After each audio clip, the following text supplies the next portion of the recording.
ဘွားငွေနဲ့ကျွန်တော်တို့ခေတ်ဒီလက်စင်ကန်းတင်ဆောင်ဇော်ကြီးမောင်ဆိုပါလားဟေးဟေးဟေးဟေးဟေးဟေးဟေးဟေး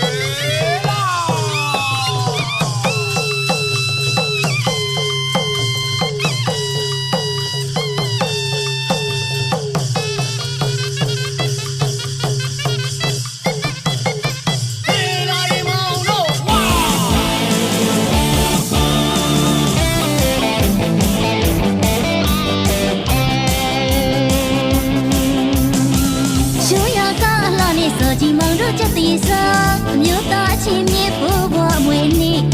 ကျွန်တော်တို့ခေတ်ထိလက်စင်ကန်းကတေးစား